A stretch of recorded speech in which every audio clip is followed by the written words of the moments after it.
Bien. Pardon. On reprend ? Oui, on va reprendre, donc installez-vous Voilà. aussi vite que possible. S'il vous plaît, silence, sinon je fais évacuer la salle. Donc, autant la première partie, c'était super important pour vous, pour bien comprendre l'esprit et le contexte dans lequel la méthode a été créée. Et on en reparlera au moment des TD sur des questions de valeur notamment. Et puis, autant cette deuxième partie, elle nous permet de rentrer dans le concret. Et donc là aussi, je veux bien que vous soyez très très très attentifs parce que ça va illustrer un peu, ou ça va donner un peu du sens, ou ça va vous projeter dans ce que vous allez vivre en tant que pratiquant. D'accord ? Vous allez vivre cela en tant que pratiquant. Et puis, il y a une partie qui m'intéresse particulièrement pour vous, c'est les inspirer. Moi, dans le TD, on parlera de pratiques connexes. Et donc, il y a un certain nombre d'activités, de pratiques qui sont inspirées, plus ou moins inspirées de la méthode naturelle. Et là, pour le coup, c'est des trucs que vous connaissez. Donc, voilà, ça va être important de voir un peu ce qu'il en est aujourd'hui. Et donc là, à nouveau, on a la chance d'avoir Jacques Hébert avec nous qui peut nous en parler et qui est vraiment au cœur de ces questions-là et de ces organisations-là.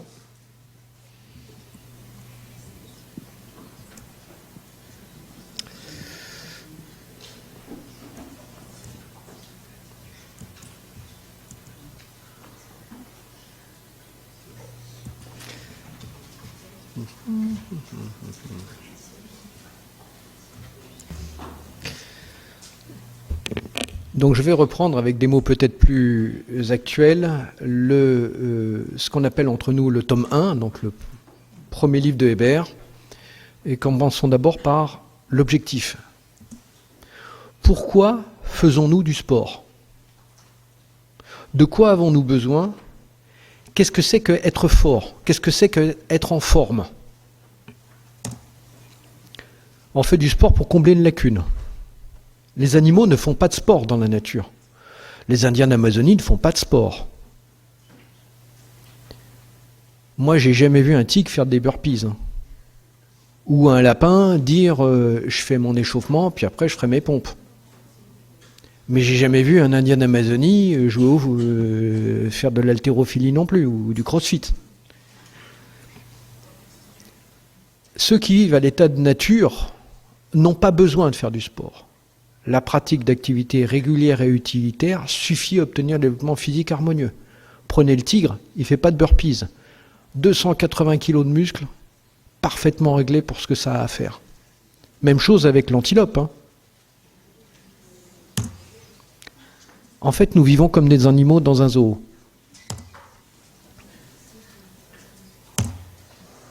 Nos bâtiments sont chauffés, nos escaliers sont calibrés, toujours la même hauteur de marche. Ils sont non glissants, nos piscines sont à 27 degrés, et il n'y a plus de vagues. Nos sols sont lisses, et en athlétisme, ils sont même en caoutchouc. En sport moderne, le contact avec les difficultés de la nature a totalement disparu. Nous avons purifié notre environnement au point que nous vivons comme des animaux d'un zoo. On a froid, on nous chauffe, on a soif, on nous nourrit. Tous nos besoins sont satisfaits. Nous avons abandonné progressivement la rusticité du milieu naturel. Qui maîtrise ces gestes simples que j'ai déjà affichés tout à l'heure ? Alors vous allez tous lever la main. Levez tous la main en l'air. Hop, tout le monde. Je vais vous citer des exercices. Et quand vous ne savez pas le faire, vous baissez la main. Il y en a un qui ne lève pas la main. Là. Il y en a un qui ne lève pas la main. Si, il lève la main. Ouais, c'est bon. Allez, marchez rapidement en équilibre sur un bord de trottoir. Tout le monde sait faire ça ? C'est bon. Faire demi-tour 10 fois sur le bord du trottoir sans tomber. C'est cet exercice-là. Faire demi-tour 10 fois. S'il vous plaît, soulevez et portez quelqu'un en pompier. Donc je le prends et je le porte en pompier, en écharpe. Se défendre contre une saisie à la gorge. On vous saisit à la gorge, c'est quoi le geste ? Vous maîtrisez le geste parfaitement. Il est faire s'il vous plaît, faire une roulade sur une pelouse après un vol plané de 1,50 m. Vous mettez 4 personnes allongées au sol et vous sautez par-dessus, vous récupérez derrière. Sauter en souplesse depuis 2 mètres de haut, sans se tordre les chevilles. Grimper et enjamber un mur lisse qui fait à peu près 2,40 m. Ne pas avoir le vertige à 6 mètres du sol. Lancer une pierre ou une branche relativement lourde, 10 kg à peu près, savoir la rattraper sans se blesser. Je vois que. Et il ne faut pas relever la main, hein, quand vous l'avez baissée, c'est fini. Hein. Nager 1,5 km en 45 minutes. Bonne vitesse déjà, 2 km. Courir un semi-marathon. Passer une barrière forestière en saut de chat. Vous savez, le saut de chat, c'est les 2 mains et les 2 pieds passent entre les 2 mains. Donner un coup de pied au ventre. Un beau coup de pied, pas un coup de pied de footballeur. Pas ça, hein, le coup de pied.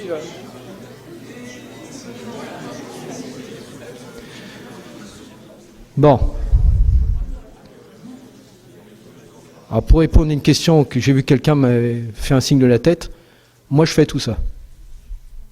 J'ai 40 ans de plus que vous.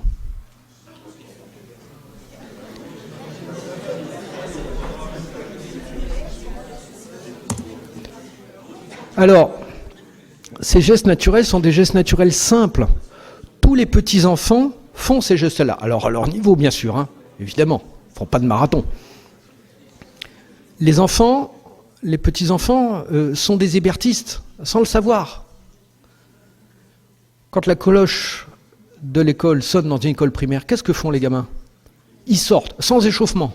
Ils vont marcher, courir, grimper, sauter, s'équilibrer, lever, se battre.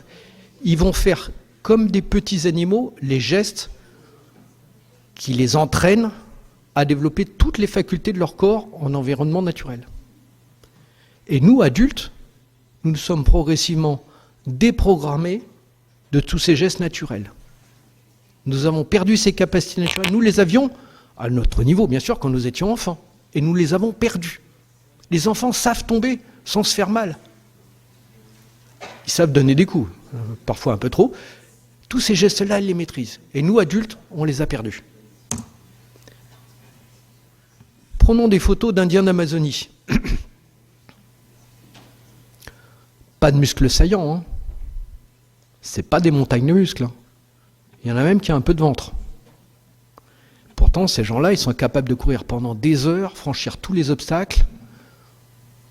Ils sont capables de marcher, courir, grimper, sauter, s'équilibrer, lever, lancer, porter, se défendre, nager dans toutes les circonstances, et ceci pendant des heures.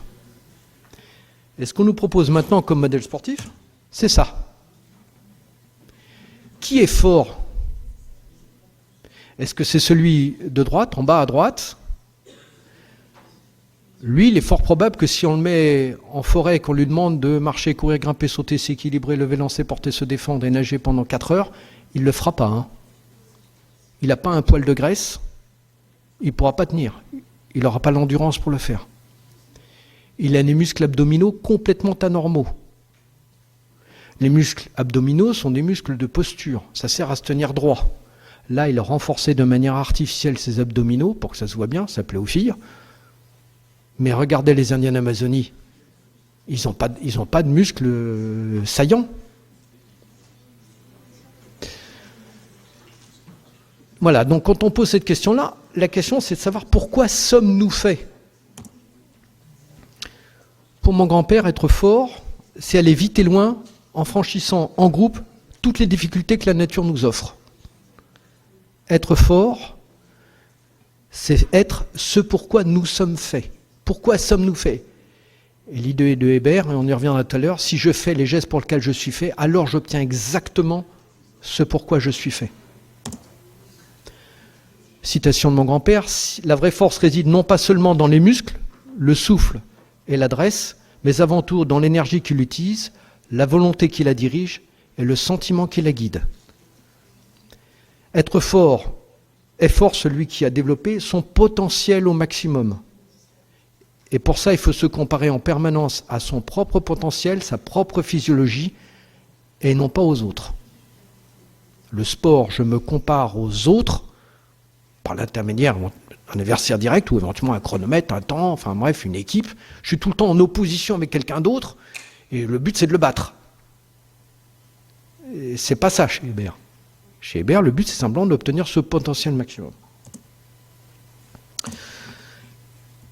Alors on va maintenant rentrer un peu plus en détail sur ce qu'on appelle entre nous les 4 cadrans et les 3 dimensions. Alors attention, les 4 cadrans sont une présentation qui n'est pas de mon grand-père mais que de moi. Ce sont mes mots, ça n'est pas présent dans les livres de mon grand-père, mais c'est un bon résumé. Pour l'anecdote, je l'ai fait une fois devant quelqu'un qui m'a dit, je lui ai présenté de cette manière-là, il m'a dit, c'est bon, j'ai compris. Donc je vous le représente. Vous allez imaginer 2 axes, un horizontal et un vertical. Sur l'axe horizontal, je vais mettre les activités qui développent un nombre limité de mouvements ou de techniques, et à l'autre extrémité, du côté droit, l'entraînement complet, qui va viser une préparation physique générale, l'ensemble des gestes dont nous sommes capables, l'ensemble des muscles, l'ensemble des fonctionnalités, l'ensemble des souplesses dont nous sommes capables. Sur l'axe vertical, en bas, nous aurons les mouvements ou les environnements artificiels, et en haut, nous aurons les mouvements ou les environnements naturels. Et maintenant, on va chercher à répartir toutes les activités physiques suivant ces 4 cadrans, d'où le nom de ce graphique. En bas à gauche, les activités qui se déroulent en milieu artificiel, avec des gestes artificiels et qui n'entraînent qu'une capacité de notre corps, ce sont les sports. On nage dans de l'eau à 27 degrés, mais on ne fait que de la natation. On joue au foot. On apprend à se défendre au judo, mais on est sur un tatami. On grimpe sur cailloux artificiels. Et on court sur des pistes en caoutchouc. Le sport, c'est toujours un environnement artificiel. Et c'est normal, parce qu'on veut pouvoir comparer. Donc il faut standardiser. On a voulu de plus en plus standardiser. Comme le but, c'est toujours situs altus fortus, Pierre de Coubertin, on a progressivement éliminé toutes les difficultés. Je prends souvent l'exemple du saut en hauteur. Le gars ou dame a des clous aux pieds, court sur du caoutchouc, il retient ses respirations, il compte ses pas, il monte à 2,30 m et quelques, il retombe sur un tapis en mousse en tombant sur la nuque. C'est spectaculaire, mais ça ne sert absolument à rien. Absolument rien. C'est magnifique. Moi, j'ai beaucoup de respect pour ces gens qui ont arrivé à un niveau de coordination exceptionnel de leur corps, mais ça ne sert à rien. Le deuxième rectangle, le deuxième cadran, c'est le monde où on va chercher, en milieu toujours artificiel, un entraînement complet. Ça va être le monde du crossfit. On utilise des pneus, des haltères, des cordes, donc on est en milieu artificiel. Ça va être le monde de la musculation. Autrefois, on parlait de méthode suédoise. Ça va être le monde de la zumba, de l'aérobic, toutes ces techniques qu'on trouve pour l'essentiel dans les salles urbaines.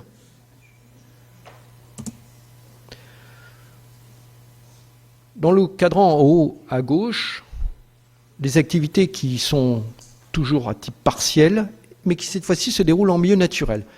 Ce sont les mêmes activités que le sport, mais cette fois-ci, on considère la nature comme notre stade. C'est les mêmes sports, mais transférés à l'extérieur. Au lieu de grimper sur des cailloux artificiels, je grimpe sur du caillou naturel. Au lieu de courir en rond sur une piste, je cours en forêt. Mais c'est toujours qu'une seule activité. C'est le monde du surf, c'est le monde du ski, c'est le monde de l'équitation, c'est le monde du VTT. Et cherchez bien, vous ne connaissez pas d'autres activités sportives qui se proposent de faire un entraînement complet en milieu totalement naturel. Nous sommes en marketing dans ce qu'on appelle un trou de marché. Il n'y a personne. Cherchez bien, trouvez pas. Mais ce n'est pas suffisant. Les sports actuels ont eu tendance à nous supprimer tout contact dangereux avec la nature. On a réduit les risques de plus en plus. Ce que disent Yvonne et Georges, c'est accepter de vous confronter en danger. Si je me confronte au danger, je vais connaître ma vraie force intérieure. Parce que si je franchis un obstacle dont je suis sûr qu'il va tomber si je le heurte, c'est pas vraiment la même chose que si c'est un tronc d'arbre que je saute. Là, le tronc d'arbre, il bougera pas. Donc il y a une dimension mentale dans l'entraînement Hébert. On ne refuse pas le danger, on apprend à s'y confronter. Et c'est ce qui se passe pour les animaux dans la nature, ou pour les Indiens d'Amazonie. Ils sont en permanence confrontés en danger, et ils connaissent leur vraie force. Donc il y a une dimension physique, une dimension mentale, par la confrontation au milieu naturel, qui va nous donner, développer des qualités mentales telles que l'endurance, le coup d'œil, le sang-froid, la résilience, la juste appréciation du danger, de façon à toujours rester en sécurité. On n'a jamais vu une antilope se faire les ligaments croisés, parce que si elle se fait les ligaments croisés, elle est bouffée la semaine suivante. Les sports acceptent de nous confronter en danger parce que le but c'est la performance. Mais dans la nature, les animaux n'ont pas le droit de se blesser. Parce que sinon, c'est eux qui vont se faire manger.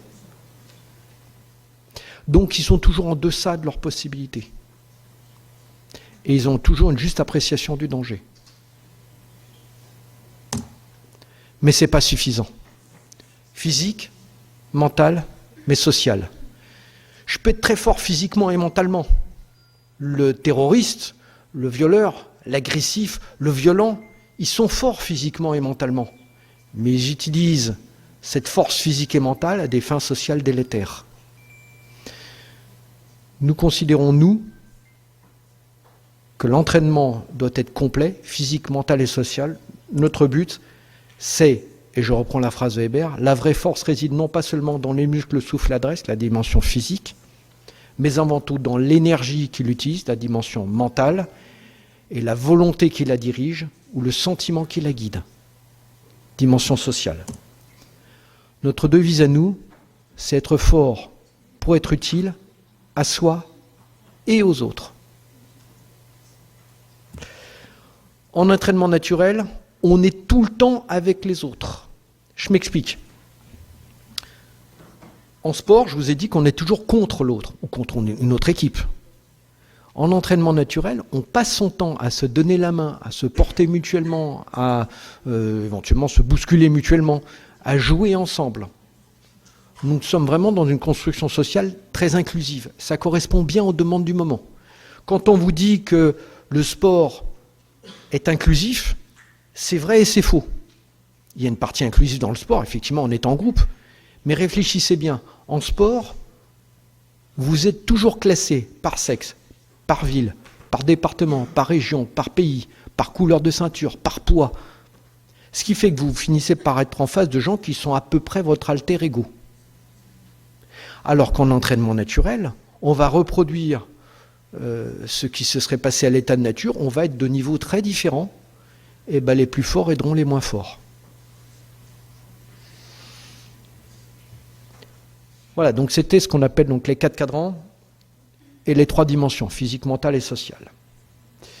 Pour des raisons pratiques, mon grand-père a choisi de diviser les familles de mouvements naturels en 10, les mouvements naturels en 10 grandes familles.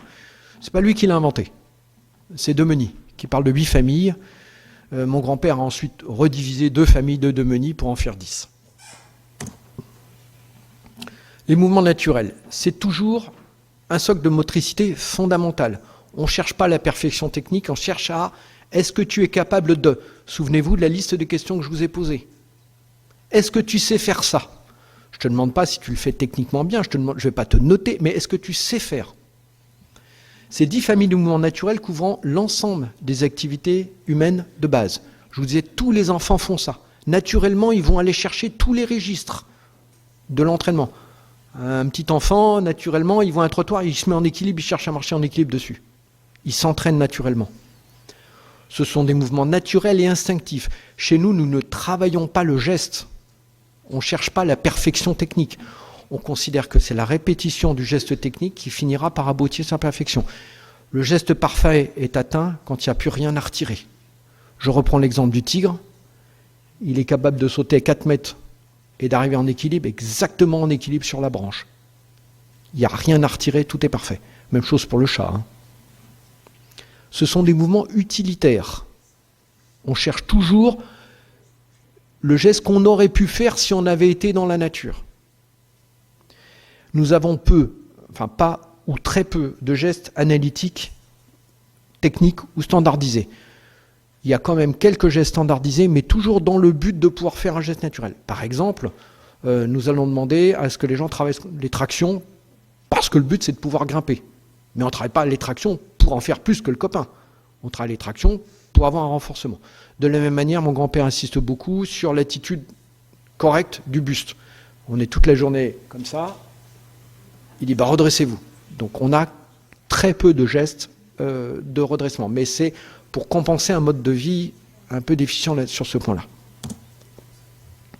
Il a 10 familles d'exercices, qui sont la marche, la course, la quadrupédie, le grimper, le saut, l'équilibre, le lancer, le lever, porter, la défense et la natation.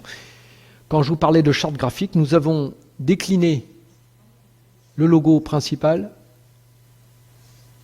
en 10 familles d'exercices. Pour l'anecdote, ces 10 familles sont dans l'ordre où ils doivent se dérouler lors d'une leçon. On commence par des exercices plutôt doux et on finit par l'exercice le plus en plus violent. Donc il y a un ordre, vous le retenez comme vous voulez. Moi je le retiens avec une petite phrase magique, MCQGS, ELLDN. J'en connais d'autres qui ont dans l'armée qui sont, mais là rigoureusement la décence m'interdit de les nommer ici, il faut les répéter ici puisque c'est plus... Voilà, c'est plus cavalier, ma cousine, machin, donc c'est beaucoup plus difficile à expliquer. Mon grand-père distingue 3 ordres d'exercices. Les ordres déplacements primaires sur les jambes, ce sont les plus importants. C'est ce qu'il faut pratiquer en premier.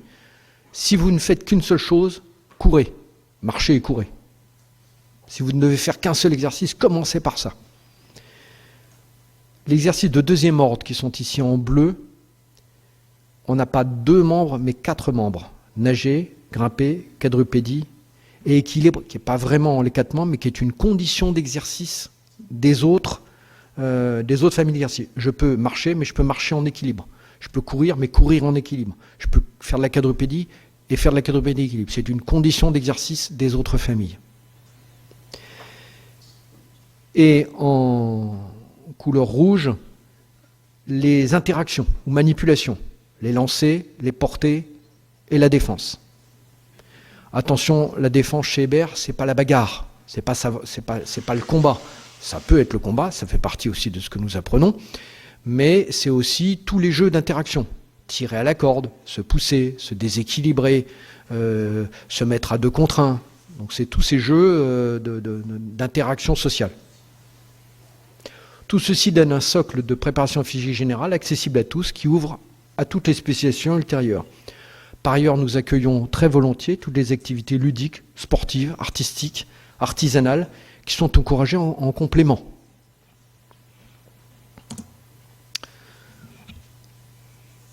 Alors, je vous l'ai déjà dit, en entraînement naturel, on cherche l'efficacité du geste.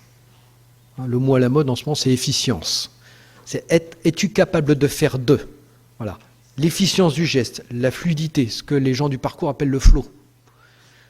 Le geste parfait est atteint quand il n'y a plus rien à retirer. Quand il n'y a plus de raideur inutile, quand il n'y a pas de muscles contractés inutiles. Nous, on voit bien sur les gens, par exemple, qui, pour la première fois, enjambent une barrière forestière, ils posent la main, mais ils sont contractés, c'est dur, ça passe pas. Quelqu'un qui pratique depuis des années, c'est le chat, quoi. On sent qu'il n'y a rien qui résiste, c'est fluide. La performance et la transformation physique du corps sont une résultante et jamais un objectif de l'entraînement. Nous ne cherchons pas le muscle, nous ne cherchons pas la performance, nous cherchons à maîtriser les gestes. Alors la classification en 10 familles est totalement arbitraire. Elle est faite ainsi pour des raisons uniquement didactiques, afin que les moniteurs puissent facilement choisir d'exercices sans rien oublier. Ce que je disais sous la forme MC, QGS, l'LDN. Je les ai tous en tête et je suis sûr de rien oublier lorsque je donne une séance. Alors ça n'a pas forcément de sens lorsqu'on est en milieu naturel. Si je passe au-dessus d'un tronc d'arbre, comme la photo qui est ici, à hauteur de poitrine ou au-dessus de la rivière, je peux y monter, faire un mouvement qui ressemble à la fois à un saut et un grimper, me retrouver en quadrupédie ou en équilibre ou les deux en même temps. Donc en milieu naturel, vous êtes toujours sur une combinaison de mouvements individuels.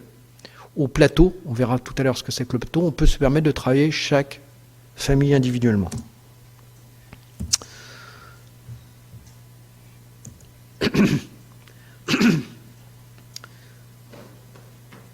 Quatre cadrans, 3 dimensions, 10 familles d'exercices et 15 principes d'exécution de l'exercice. Alors, je vais passer très rapidement parce que on n'a pas le temps, mais le moniteur doit regarder en tête 15 principes d'exécution.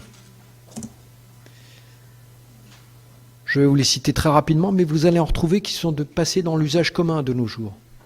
Conserver une liberté d'action individuelle, même en travail collectif. Favoriser la souplesse d'exécution, ce que je vous disais là, sous la forme le geste parfait est atteint lorsqu'il n'y a plus rien à retirer. Cultiver la vitesse et l'adresse. Un geste devient difficile si je demande à le faire plus vite. Profiter de l'air, de l'eau et de la lumière et s'endurcir face aux éléments. C'est-à-dire qu'on accepte de travailler quand il pleut. Bah oui, l'eau ça mouille, la boue ça tâche, les ronces ça pique. Bah oui. Mais on doit apprendre à maîtriser ces éléments extérieurs.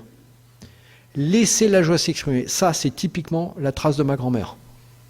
Ça apparaît à partir du moment où elle rentre dans la méthode. Adopter une attitude redressée, une respiration ample. Voilà, je vous disais que nous avons quelques rares exceptions où effectivement on demande aux gens de se tenir droit. Le moniteur doit dire aux gens qui pratiquent « tiens-toi droit ». On a toujours tendance à doser, individualiser les efforts. Courage et volonté, cultiver le contrôle de soi et l'énergie, c'est la dimension mentale. Faire preuve d'altruisme, ça c'est la dimension sociale. On s'entraide, on joue ensemble, on fait preuve de solidarité, on n'a pas d'adversaire, on part ensemble, on arrive ensemble. Cultiver l'émulation et l'auto-émulation, c'est la différence qu'il y a entre le sport, qui cherche une performance, et nous qui cherchons l'émulation. J'ai vu le copain qui fait ça, je voudrais bien y arriver. Ça c'est de l'émulation. Je ne cherche pas à le battre. Je veux simplement réussir à faire la même chose que lui. C'est très vrai avec les enfants. Ils voient le plus grand qui fait, je vais essayer. Ils essayent, ils tombent, ils recommencent. L'échauffement et le retour au calme, ça c'est une notion Hébert qui maintenant est passée tout à fait. Alors là, tout le monde pratique l'échauffement et le retour au calme. C'est passé en la continuité du travail. Ça aussi, c'est un des principes de Hébert qu'on redécouvre, qui est encore appliqué de nos jours. L'alternance des efforts contraires. Aujourd'hui, on parlerait de fractionner. Il le pratiquait en l'appelant de manière différente. La gradation de l'intensité des efforts pendant la séance et la correction des points faibles de chacun. Pour des raisons pédagogiques, nous divisons souvent ces 15 principes en trois grandes catégories. 5 à destination du pratiquant, 5 à destination de l'aide-moniteur et 5 à destination du moniteur. Je ne vais pas trop rentrer dans les détails aujourd'hui. Pour moi, le plus important, et c'est ce qui ressort de toutes les séances que nous faisons avec des gens qui ne connaissent pas, lorsqu'on leur dit à la fin, qu'est-ce que tu en as pensé? Ils nous disent tous, je me suis bien amusé. C'est étonnant. Ils ne vous disent pas, je suis crevé. Ils vous disent, je me suis bien amusé. Je suis fatigué, mais je me suis bien amusé. On a joué ensemble, on s'est amusé ensemble. Et pour moi, c'est vraiment, je dis souvent lorsque je fais des conférences ou des formations, si les gens sont heureux et sourient à la fin, alors vous avez gagné votre séance. S'ils sont épuisés, comme j'ai pu le voir dans certaines séances de crossfit où les gens sont crevés, c'est raté. Vous avez forcé et vous êtes sorti du domaine de l'entraînement naturel.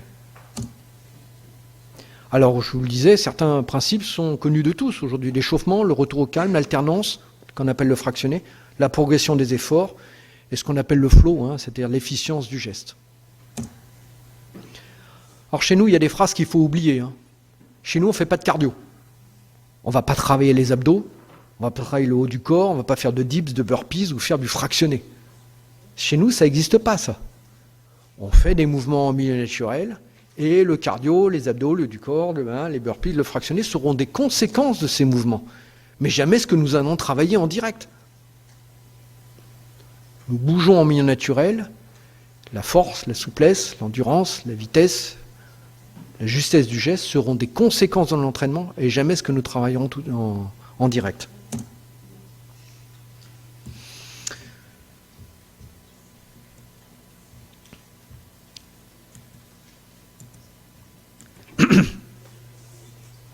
Quatre cadrans, 3 dimensions, 10 familles, 15 principes et 2 modes de pratique. Il y a 2 manières de pratiquer l'entraînement naturel. Le premier, c'est sur le plateau. Mon grand-père était un marin, il n'y a pas beaucoup de place à bord des bateaux, il y avait un pont. Il fallait entraîner tout le monde dans des dimensions avec peu de place. Il a mis au point ce qu'on appelle le plateau, que nous utilisons encore aujourd'hui, en général en première partie de séance. Ça fonctionne de la manière suivante. Il y a un moniteur qui est au centre, qui donne les consignes au groupe qui s'apprête à partir.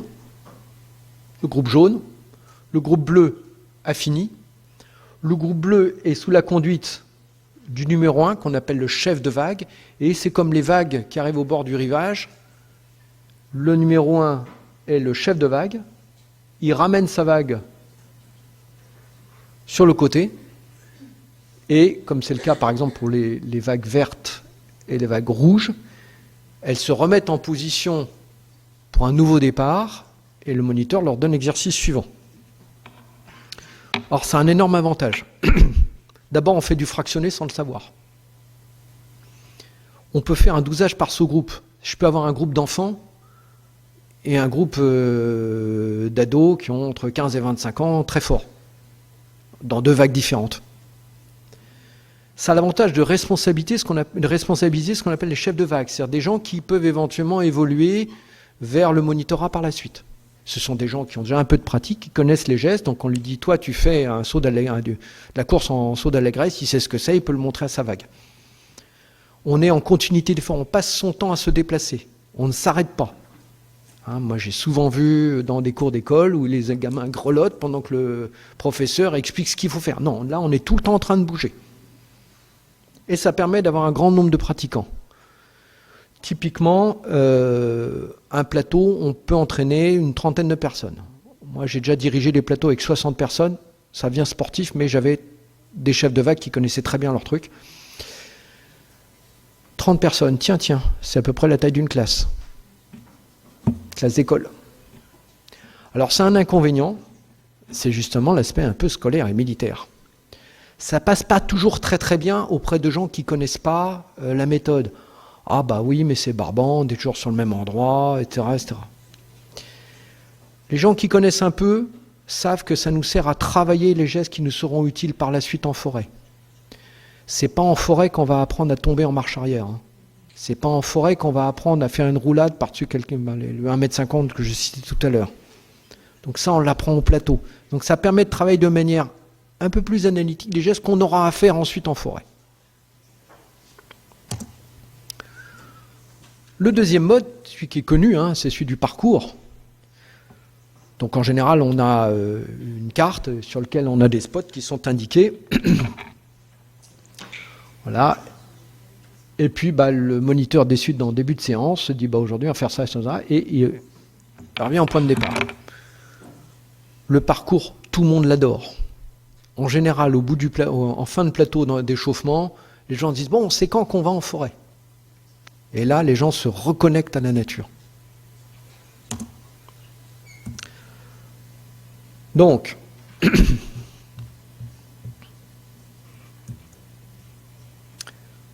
vous l'ai dit tout à l'heure, comment on pourrait résumer tout ça? Comment traduire Hébert sans le trahir? En une phrase, si nous faisons les mouvements naturels pour lesquels nous sommes faits, dans la nature pour laquelle nous sommes faits, et tous ensemble, c'est-à-dire le corps social pour lequel nous sommes faits, alors nous obtenons exactement, très exactement, ce pourquoi nous sommes faits. Alors cette synthèse n'est pas de Georges Hébert, elle est de moi, hein, donc, mais j'ai essayé de résumer le tome 1. Aujourd'hui, nous donnons dans nos stages de moniteurs, nous synthétisons en quelques nombres faciles à mémoriser les grands principes de Hébert. C'est ce qu'on appelle le 4-3-10-15. C'est ce que je viens de vous exposer. Les 4 cadrans permettent de comprendre ce positionnement original de l'entraînement naturel, les 3 dimensions physiques, mentales et sociales, les 10 familles d'exercices et les 15 principes de conduite de l'entraînement. Ce résumé n'est pas dans le livre de Hébert, c'est également de ma génération. Mais ça permet de bien comprendre. Je vous ai parlé tout à l'heure, on est dans un monde d'images, il faut comprendre très vite. Si je commence à vous lire le livre de Hébert, je pense qu'au bout d'un certain temps, il y en a un certain nombre qui vont avoir les tympans qui vont saigner, parce que c'est assez lourd. Hein. Voilà, donc il faut résumer de manière plus facile à comprendre. Notre devise, c'est être fort pour soi et pour les autres. Pas de compétition chez nous. Pas de premier, pas de dernier. Chez nous, pas de stade, pas de podium, pas d'entraîneur, pas de premier, pas de dernier, pas de chronomètre, pas d'arbitre, pas de gradin, pas de spectateur. Donc pas de dopage. Ça sert à rien. Et c'est pas parce qu'on fait ça qu'on n'obtient pas des gars qui sont costauds. Hein. Vous avez vu la première vidéo. Hein.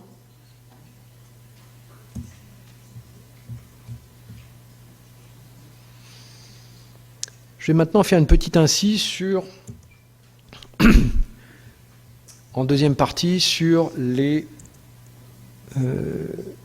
pratiques qui se sont inspirées du travail de mon grand-père. Vous avez certainement entendu parler du parcours avec un K. Qui a entendu parler du parcours ou de l'art du déplacement? Ouais, une bonne moitié. Alors vous le connaissez peut-être, si vous connaissez le film Yamakasi. Yamakasi, bien sûr. Vous avez vu le film Casino Royale, la première scène où on voit James Bond poursuivre un black qui court à travers un chantier, qui saute de grue en grue. Bon, ça c'est du parcours. Ça a été popularisé en 2001 par le film Yamakasi de Besson. Ce sont des jeunes qui s'entraînaient en méthode Hébert et qui ont décidé, pour les besoins du film, de pratiquer ça en ville. Donc on trouve un certain nombre de gens que nous connaissons d'ailleurs. Ça c'est Sébastien Foucan. Il y a Chobel, il y a David Bell. Et ils sont un groupe de copains. Le papa Bell, Monsieur Bell est pompier de Paris. Il emmène le groupe de copains s'entraîner et faire du parcours Hébert en forêt, à Lys, à côté de là où ils habitent. Il y a un cinéaste, Besson, qui voit ça, qui dit « Mais c'est génial, pourquoi vous ne faites pas ça en ville ?» Et ils vont commencer. Et ça va avoir un succès incroyable. On trouve des groupes de parcours sur la planète entière. Alors parcours, avec un K, est un terme générique qui couvre plusieurs pratiques très différentes. L'inconvénient de parcours, c'est que les créateurs historiques n'ont jamais rien écrit. Donc il n'y a jamais eu de vraie formalisation de cette pratique-là. Et donc c'est un peu parti dans tous les sens. Nous, on va se servir d'un livre de référence qui s'appelle L'art du déplacement, qui est écrit par Stani Boulifard-Mallet, qui est président des Yamac France, et qui de manière annexe, est également moniteur Hébert chez nous, qui a suivi le stage. Et c'est lui qui résume très très bien, c'est un excellent livre qui résume bien la pratique, l'esprit parcours et art du déplacement. Il y a 3 grandes branches dans le parcours. Le parcours, avec un K, qui est probablement le plus proche du travail de Hébert. L'ADD, ou art du déplacement, qui insiste sur la dimension spectacle et esthétique. Donc on va aller rechercher des performances peut-être moins utilitaires, un peu plus spectaculaires. Des pirouettes, des sauts très spectaculaires. Et le freerun qui pousse encore plus loin. C'est proche du parcours, mais avec une expression personnelle très forte. Donc c'est freerun, course libre. C'est-à-dire qu'en ville, on va aller chercher à faire de plus en plus excentriques, hein, aller de plus en plus loin, plus en plus vite, une dimension sportive assez forte. Le freerun, le leader en ce moment, c'est Sébastien Foucan, à Londres. Alors, comme les créateurs n'ont jamais ni rien écrit, ni pris la précaution de protéger leur création, la Fédération française de gymnastique et la Fédération internationale de gymnastique a récupéré le parcours au niveau national en écartant toutes les autres organisations, Yamakasi France, la Fédération française de parcours. Et malheureusement, il y aura donc maintenant des compétitions de parcours, c'est-à-dire exactement à l'opposé de ce que voulaient les créateurs historiques. Pour eux, c'était on part ensemble, on arrive ensemble, une bande de copains, on s'amuse. Et maintenant, c'est parti, il y a de la compétition, donc on va avoir des médailles, des championnats régionaux, du dopage, du forçage, des blessures.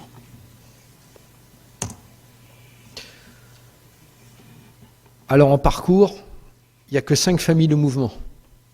Je vous ai parlé des 10 familles de Hébert. Là, il n'y en a que 5, pour des raisons évidentes. Je ne peux pas nager, j'apprends pas à me défendre, je porte pas. Donc il y a des gestes que physiquement, quand je me promène en ville, que je franchis les obstacles comme les bancs ou les abribus ou je saute au-dessus d'un parking, il y a des exercices que je ne peux pas faire. Donc c'est moins complet, c'est adapté à la ville. En 2021, nous avons créé un groupe de travail parcours. Nous avons réuni des hébertistes et des pratiquants de parcours, d'art du déplacement et de freerun. Un groupe international dans lequel il y avait des Français, des Anglais, des Belges et le président d'American Parkour. Nous sommes arrivés à une conclusion. Nous avons 4 points communs. Alors je suis désolé, c'est écrit en anglais parce que le groupe était anglais, donc je vais vous le traduire. Le parcours vient de l'hébertisme, réclame cette paternité, hein, c'est très clair pour eux, et c'est son application au milieu urbain. Le parcours et l'hébertisme sont tous les deux des pratiques minimalistes. On utilise l'environnement comme il existe et on s'y adapte. On ne prend pas de casque, pas de protection, pas de tapis en mousse. Attention, avec l'arrivée de la Fédération française de gymnastique, ça vient. Maintenant, ils mettent des tapis en mousse, ils prennent des casques, ils prennent des coudières, des jambières. Les deux pratiques s'adressent à l'ensemble de la population, bien que la pratique du parcours soit quand même de manière dominante, plutôt urbaine et plutôt masculine. Et enfin, les deux pratiques, au moins au début, partageaient la même dimension sociale forte. C'était un groupe d'amis qui se déplaçaient ensemble et on s'entraidait. Mais il y a des différences. La pratique de l'hébertisme est beaucoup plus vaste que le parcours.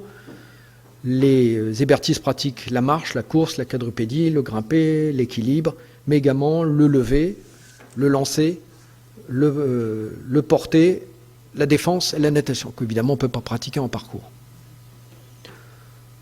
Le traceur, celui qui fait du parcours, est seul devant l'obstacle, alors que les hébertistes sont toujours en groupe. On s'aide mutuellement. On a un travail, on a une approche de sport collectif, beaucoup plus que de sport individuel. C'est le être fort pour être utile.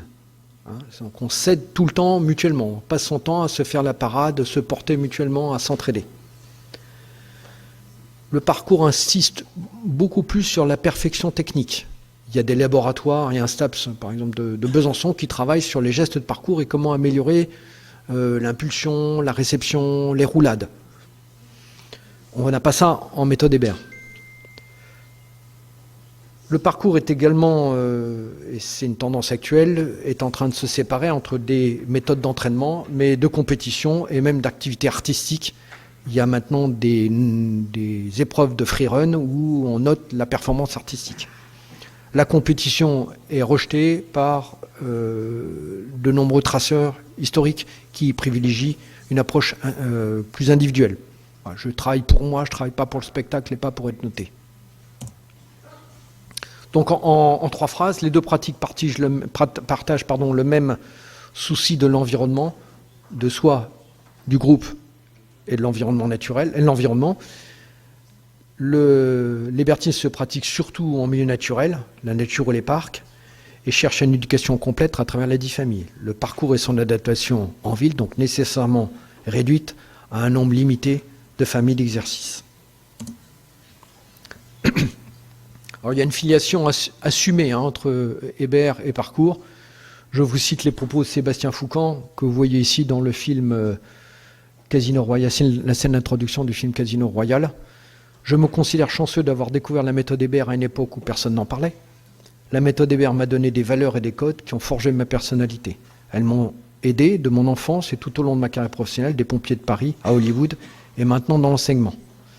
Marche, course, saut, quadrupédie, grimper, lever, porter, lancer, équilibrisme, natation, défense font partie de mon vocabulaire. Je crois à l'éducation physique suivant l'hébertisme.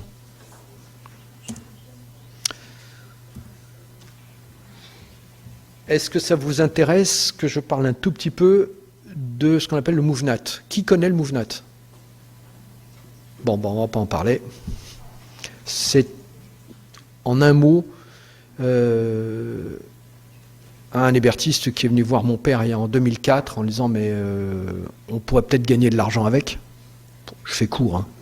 Et il a créé un mouvement qui s'appelle MoveNat, une entreprise qui s'appelle MoveNat, qui développe aux États-Unis des stages assez coûteux dans des lieux paradisiaques où effectivement on fait des gestes naturels. Voilà. Mon père a refusé, parce que son père l'avait refusé, et nous avons refusé de la même manière de faire de l'argent avec. Hein. Mais on a déjà des gens qui sont venus en nous proposant de grosses sommes sur la table pour qu'on lâche nos droits d'auteur, on prend tout et on fait ce qu'on veut avec. Non, non. Un autre mouvement qui s'inspire de Hébert, c'est la course minimaliste. On semble redécouvrir aujourd'hui le fait que le pied, il n'est pas fait pour courir avec des Nike, des Adidas ou des Reebok. Il est fait pour courir nu. C'est admirable un pied. Ça marche très bien tout seul, il n'y a pas besoin de lui mettre des semelles importantes. Moi-même, je suis en minimaliste là.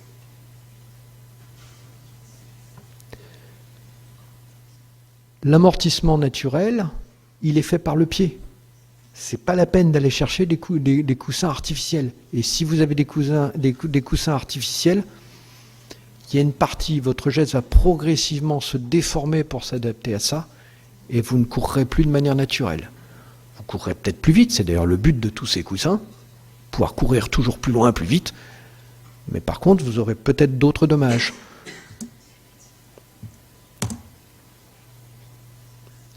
Déjà, la visite de Raymond Poincaré en 1913, vous voyez, tout le monde est pieds nus. Le pied est fait pour être nu.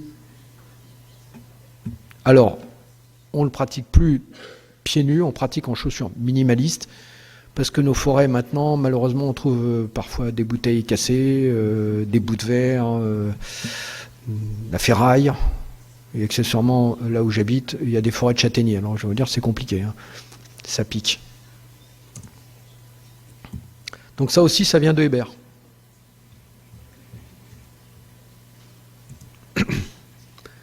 Mais Hébert a aussi des contradicteurs.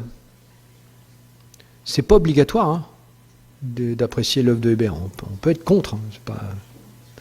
Je vais vous en citer un qui a écrit un livre qui a beaucoup été utilisé dans les universités et les STAPS. Monsieur Delaplace, Jean-Michel Delaplace, qui a écrit un livre qui s'appelle Hébert, sculpteur de corps, mais un d'autres adversaires, Vigarello, Andrieux, De France, Cohen, Avelino, des gens qui n'ont pas toujours été très gentils avec l'œuvre de mon grand-père. Parfois peu informés. Hein. Et qui font tout ce qu'ils peuvent pour essayer de reléguer Hébert au rayon histoire du sport. Tout ça, c'est de l'histoire ancienne, c'est des 18, ça n'existe plus. Je vais prendre un exemple avec le livre de M. Delaplace, écrit il y a une vingtaine d'années. Hébert y est présenté comme un sculpteur de corps, c'est-à-dire exactement le contraire de ce que voulait faire mon grand-père, puisque l'aspect esthétique, c'était pas trop son souci. Et Hébert y est présenté comme, deux points, ouvrez les guillemets, péremptoire, pathétique, cynique, sclérosé, cocasse, prétentieux, pied nickelé, puéril, intransigeant, opportuniste, ayant des connaissances limitées en pédagogie. Voilà, donc on a des gens qui n'aiment pas l'entraînement naturel, mais enfin, c'est pas forcément très gênant. Bon, vous pouvez tomber sur des livres qui effectivement sont assez critiques sur la méthode Hébert.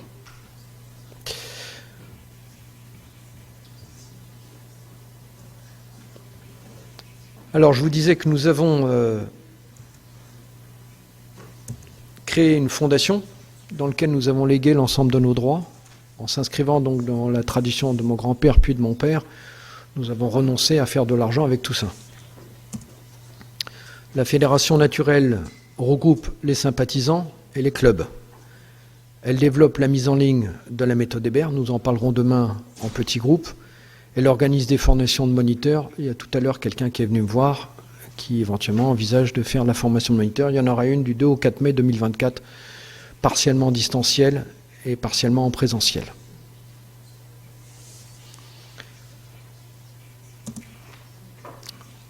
Je vous laisse un petit peu de temps. Si vous voulez nous contacter, le mieux c'est le mail. Mais vous pouvez également trouver des sites internet. Je vous laisse le temps de noter. Vous ne pouvez pas imaginer le nombre de gens qui nous ont tendu la main lorsqu'on est sorti du bois. Le site internet donné par une entreprise. Le naming donné par une entreprise. Le dépôt de marque donné par une entreprise. Les logos donnés par une entreprise. Les logiciels donnés par une entreprise. Il y a beaucoup d'entreprises qui maintenant nous tonnent la main en disant « mais vous êtes dans l'air du temps ». Je vais vous citer une anecdote. Je présente la méthode Hébert à l'ancien directeur marketing du groupe Decathlon, numéro 1 mondial du sport. Je lui explique mon truc et il conclut « Jacques, ton truc c'est génial. Si on devait inventer un truc aujourd'hui, on inventerait ça ».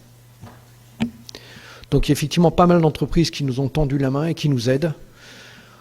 Il faut imaginer qu'on est parti un petit peu de zéro à l'époque, mais maintenant, et cette conférence en est la preuve, les choses sont en train de changer.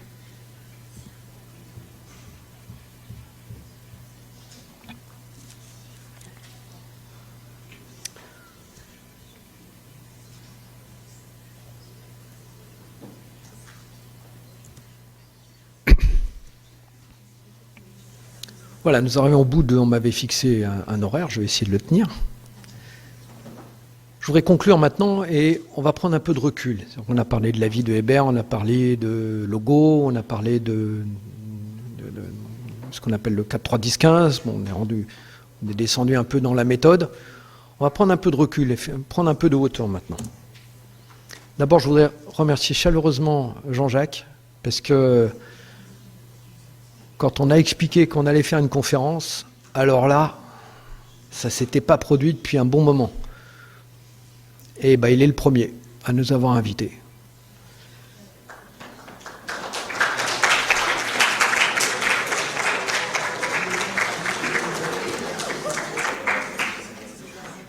Nous avons vu la vie de Georges et Yvonne, les sources, la méthode Hébert, le 4-3-10-15, les inspirés, les détracteurs. Je vous ai présenté brièvement la Fédération d'entraînement naturel. Demain, nous parlerons des stages.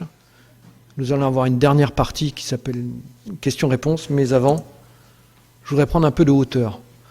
On va prendre l'avion, on va prendre l'hélicoptère, on va monter, on va regarder un petit peu, mais en fait, prenons du recul.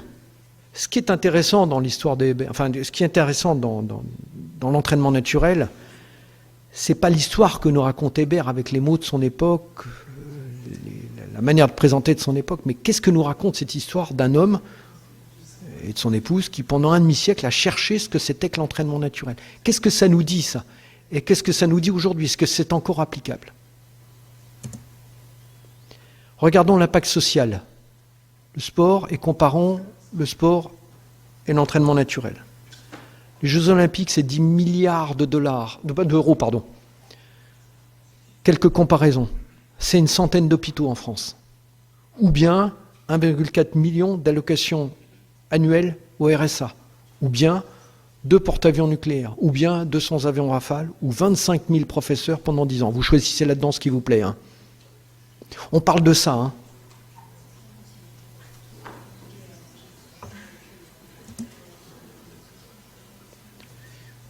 C'est 1 million d'euros par athlète.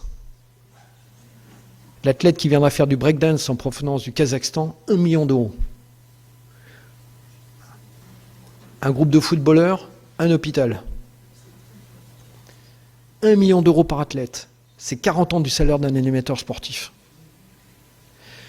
On sent un peu qu'on est probablement au bout d'un système. C'est tellement cher qu'il n'y avait plus qu'un seul candidat pour les Jeux Olympiques 2024, c'était Paris. L'entraînement naturel, ça coûte rien. Pas un petit peu, zéro. Enfin, une sacrée différence quand même. Prenons de la hauteur.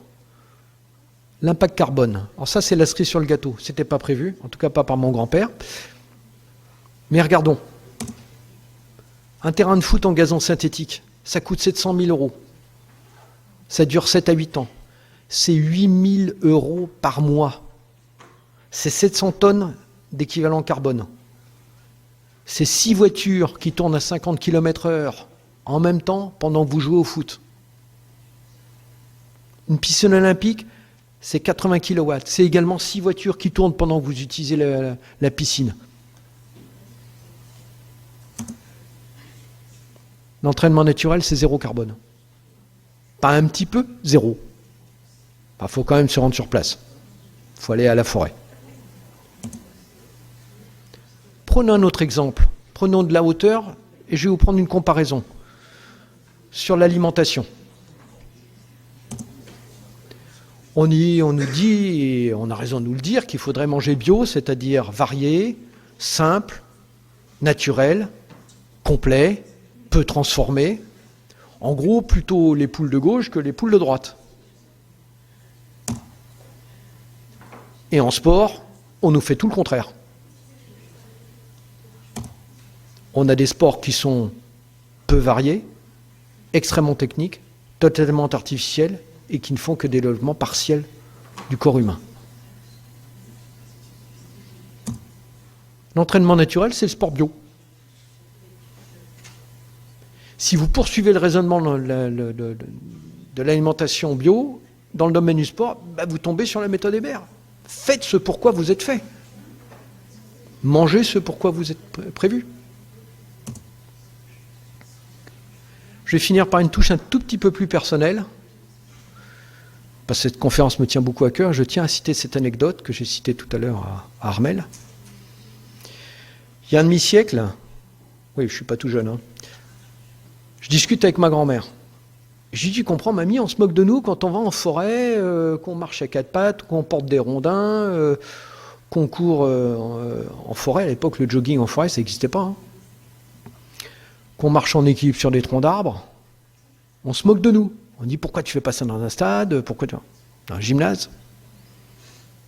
Elle m'a répondu, patience mon petit, un jour, tout le monde te dira que tu as raison. Eh ben, elle avait bien vu les choses. Hein. Et je vais vous terminer par mon intime conviction. Je pense qu'au stade où nous en sommes, rien n'arrêtera cette idée, certes ancienne, mais son heure est revenue. C'était à la mode, c'est passé, il y a eu la mode du sport, mais maintenant, notre société demande beaucoup plus de naturel, beaucoup plus de simplicité, beaucoup plus de rusticité, et finalement, l'heure est revenue. Je vous remercie de votre attention.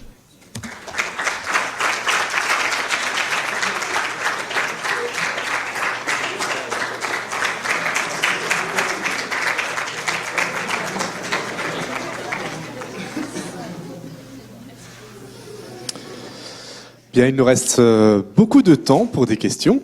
Donc, si vous avez une question qui vous brûle les lèvres, chacun, vous pouvez la poser. J'ai une main qui se lève. Et si vous pouvez, si vous avez un micro devant vous, merci de l'utiliser pour que ce soit enregistré et que ça reste, qu'on ait la question avant d'avoir la réponse. Allez-y. Chut. C'est horrible. Quand vous dites que le sport c'est bien, enfin le sport bio, etc., vous avez jamais pratiqué de club en en club, genre du foot, du rugby, un club en association? Que vous considérez comme pas bio aujourd'hui? Pardon? Que vous considérez aujourd'hui comme des sports qui sont futiles et pas forcément essentiels? Il n'y a pas d'opposition entre une préparation physique générale et un sport. Moi, à titre personnel, j'adore faire de la grimpette dans des salles de grimpe artificielles, ça ne me gêne pas. Mais il y a d'abord un socle de base. C'est pas le même niveau, si vous voulez. Faites de l'entraînement naturel pour avoir un développement foncier. Ensuite, allez jouer au tennis si vous aimez le jeu, mais allez-y. Mais c'est pas un entraînement. C'est deux niveaux différents, vous voyez. Je n'oppose pas l'un à l'autre. C'est pas l'un ou l'autre, c'est l'un et l'autre. Si vous aimez faire du tennis, faites du tennis. C'est pas. Si vous aimez le foot, bah allez-y, faites du foot. C'est un jeu, mais c'est pas un entraînement. D'accord? Il n'y a pas d'opposition, surtout pas. D'ailleurs, sinon Coubertin ne serait pas venu voir Hébert. Hein. Pourtant, il s'était destiné à être spécialisé, mais faites d'abord une préparation de fond, et ensuite... D'accord? Ça répond à votre question?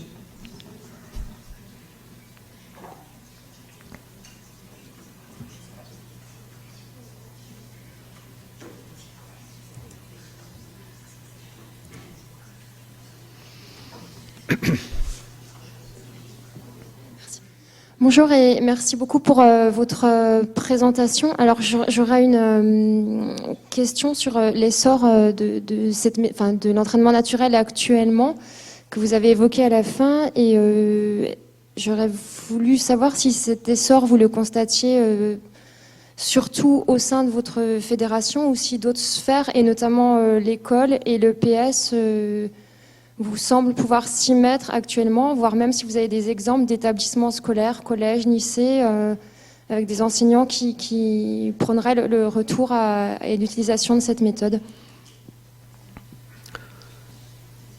Alors, première chose, nous n'avons pas de volonté hégémonique. On n'a pas l'intention que tout le monde soit derrière nous, absolument pas. Et mon grand-père non plus, d'ailleurs, à l'époque. Nous, on se bat pour des idées. Pratiquer l'entraînement naturel en dehors de la fédération, mais allez-y, vous êtes les bienvenus.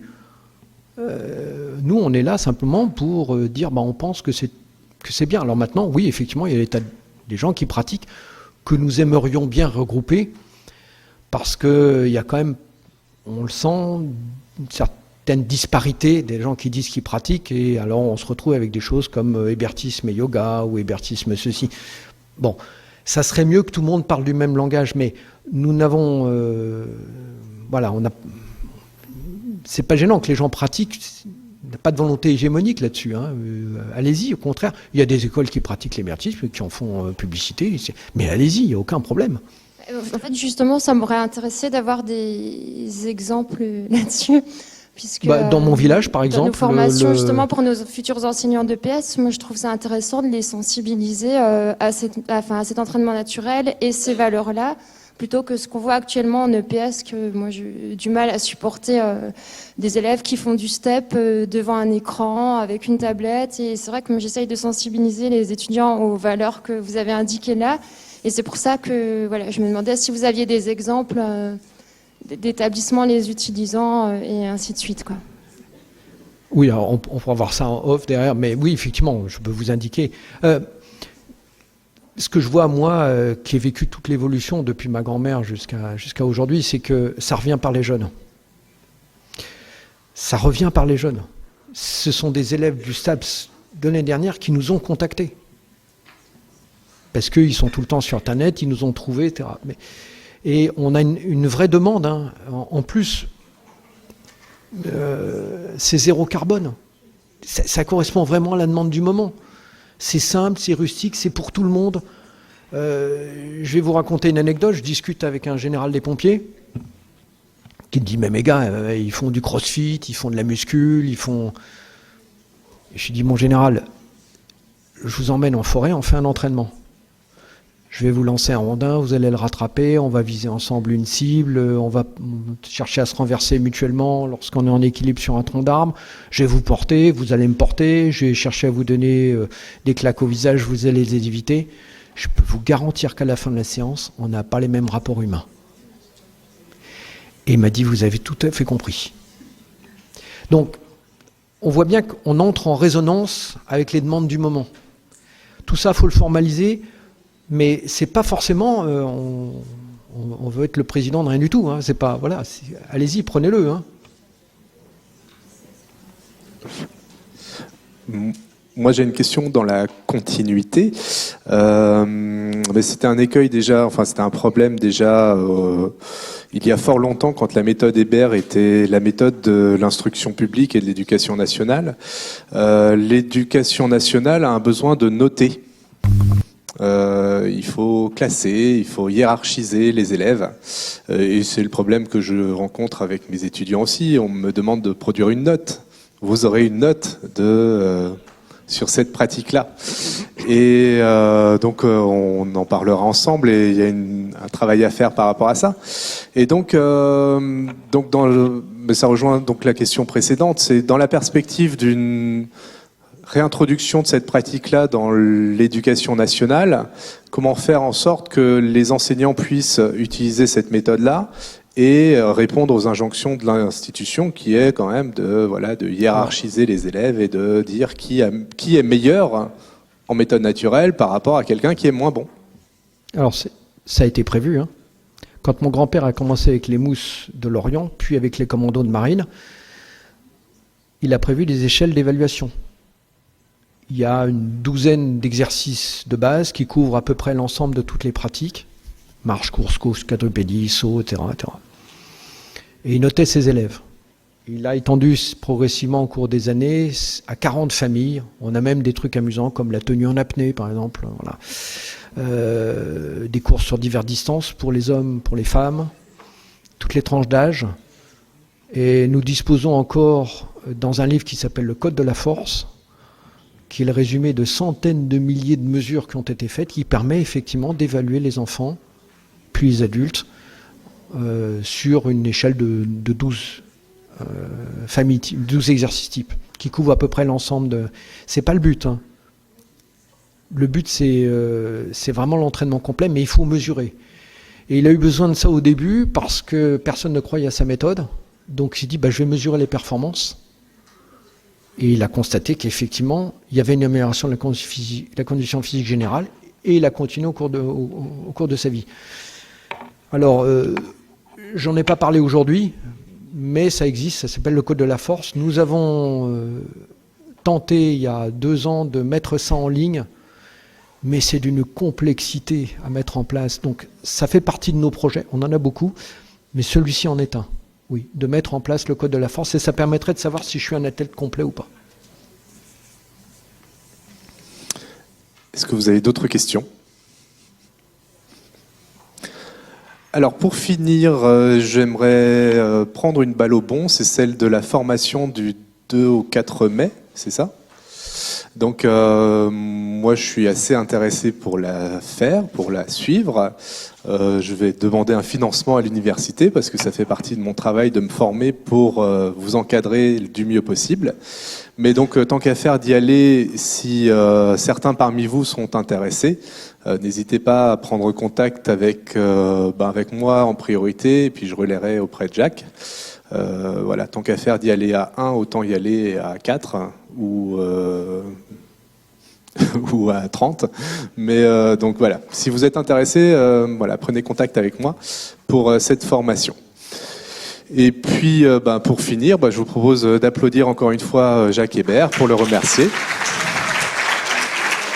Merci.